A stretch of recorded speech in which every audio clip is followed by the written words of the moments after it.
A-E-1 short. Hi, my name is Hikaru Cho. I'm a visual artist, and this is At Sometime Somewhere for 81 Radio. I think for 10 years I've been working on this one series called It's Not What It Seems. And it's like a painting series, and what I do usually is I paint on one object to make it look like something else. So some of the examples are I will paint on a banana to make it look like a fish, or I will paint on a tomato to make it look like an orange. And it sounds very very like a little bit stupid, I would say, I would admit myself, but it started because of my background, which is my parents are from China, but I'm born and raised in Japan. And because of the visa issues, I still have a Chinese passport, although I've never lived in China long term.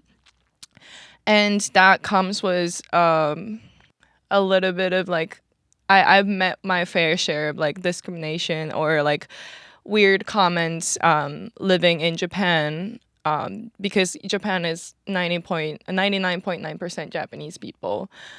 And I wanted to express through this work that it is impossible to tell what's inside or like what's underneath just by what's on the surface. And it's like my little challenge of saying like if you couldn't like see through my like amateur painting skill, like there is no way that you can see through somebody's like true nature just by looking at them, like just by their skin color or like just by their nationalities.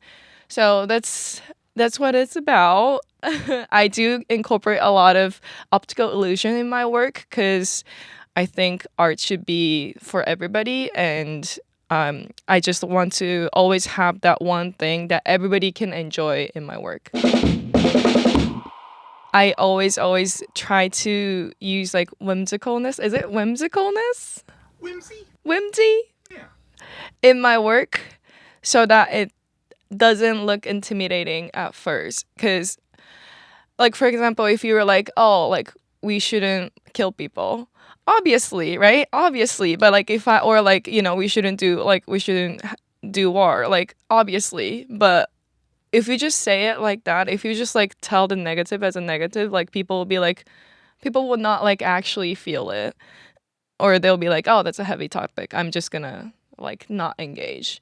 So I think it's important to make the work whimsy so it becomes engaging, and so it kind of in a way lure people into engaging in with the actual heavy topic at its core. So yeah, that's what I try to do also.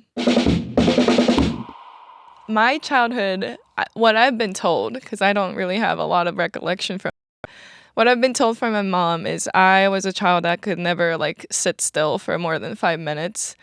And I would be just like climbing trees, just like kicking boys, all the thing the girls were not supposed to do. And she told me that painting or like drawing something was the only thing that made me sit down for longer than 5 minutes. So that's why she put me into like drawing like after school classes so I can learn how to like sit still. And yeah, I've loved drawing ever since, and I feel like that kind of just made a course for my life. So yeah, I've been doing body painting all my adult life, or like object painting, like artwork, all my adult life, ever since I graduated undergrad. And then I think after 7 years of doing that, I felt like I hit a wall. It's like I've sort of mastered the skill. Not that like I'm the best body painter or like the painter there is, but I've like sort of could see what's possible with that method or the thing that I was doing. And I was also just like making my living off of just painting, so that means like I had to take jobs that pays well instead of the jobs that or like thing that inspires me. And that kind of like made my relationship with art a little bit awkward, and I felt like I couldn't get to the next level if I were to keep going in Tokyo doing the same thing. So I decided to go somewhere that has such a different culture than Japan, and kind of like re-ask myself like what I want to do with art, like what kind of like, if I want to level up, like in what direction in what direction I want to level up.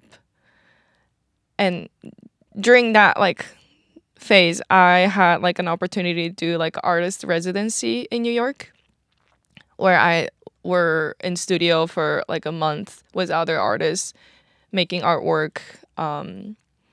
So I did that in New York, and I sort of fell in love with the city a little bit.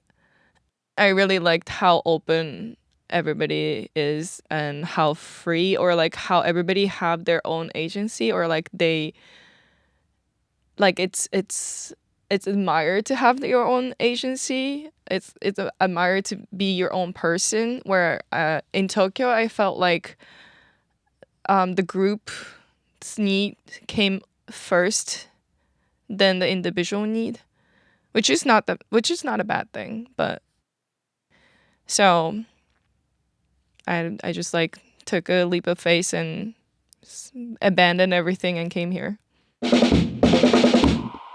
I feel like I'm gonna make somebody angry, but before 2019 is, I think, is the year that I came to New York. And at that point I was like, I'm never gonna go back to Japan, because I was so tired of feeling like an outsider in a country that I grew up in, like I spent my whole life there.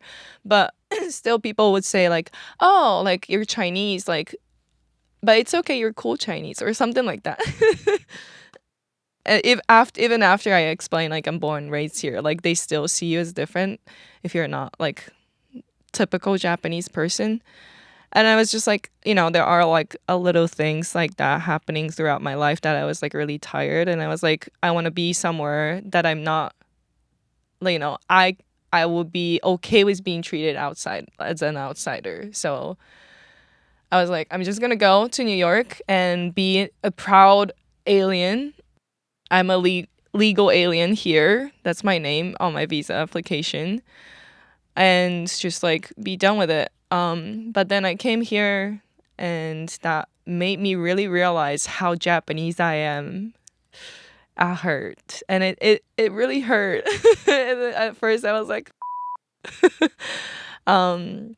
yeah, then I kind of just made peace with that fact. So one of the things that I'm the proudest of is a project called Project Alien. This project actually started when I was in grad school. The basic idea was I wanted to create an organization where everybody can feel the belonging, but didn't feel like they had to be something else than themselves. And I was like, but that's impossible, right? Because all the identities that people unite with is like based on the similarities of people. Okay, like you're from Japan, you're Japanese, like you're a woman, So I was like, what is one thing that we all have in common? And I was like, oh, that thing is like that we are all different.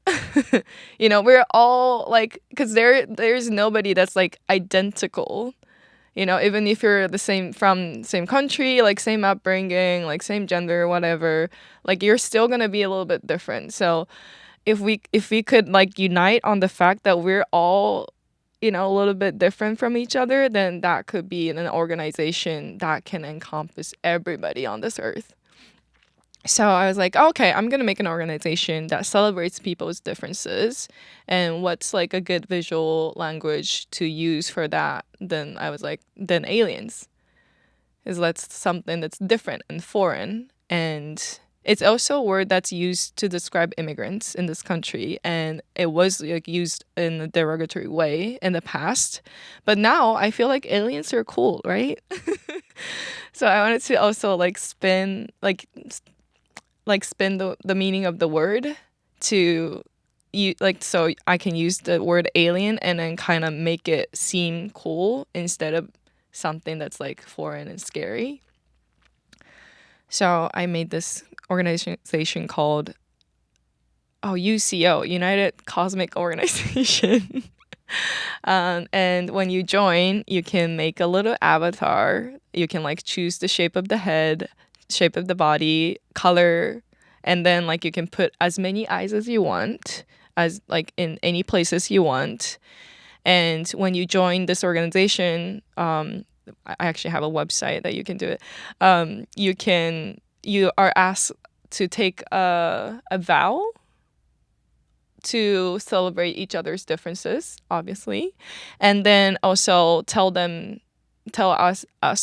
our organization 2 things that makes you feel alienated, and that will be your alien characteristic that's going to be celebrated. So everybody who joined this organization just writes 2 things that is like make them different. So some people are like, I hate cheese, and some people are more like put more serious things.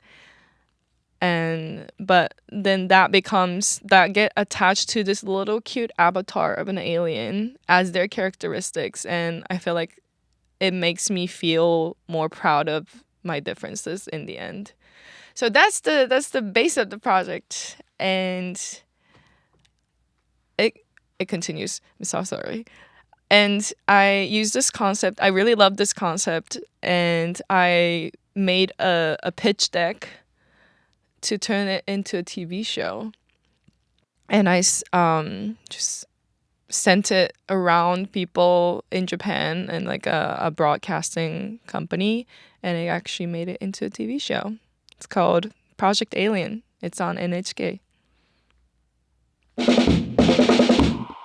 I wasn't always this, cheerful or accepting about the fact that I've always been an alien in my life, especially in my teenage years. I was angry about it. I was really sad about it. I was like asking my parents, why didn't you just like birth me in China? Like, then I could have been just like a normal Chinese person living in China. And I really, really hated that part of myself. But as now that is the source of my inspiration for my work, and I think that does like give me a leg up as a person. I always are drawn to people who have like complicated background, because I think that makes you a little bit more empathetic and interesting as a person. So to my young self, I don't know, like it's gonna be worth it. You're gonna become a better person for it, for sure. AE1 short. At Sometimes Somewhere is produced by Audio-Technica for AT1 Radio. It is recorded at AT1 Studio at Technica House, New York. Follow AT1 Radio and Audio-Technica USA on all social media platforms. Thanks for listening.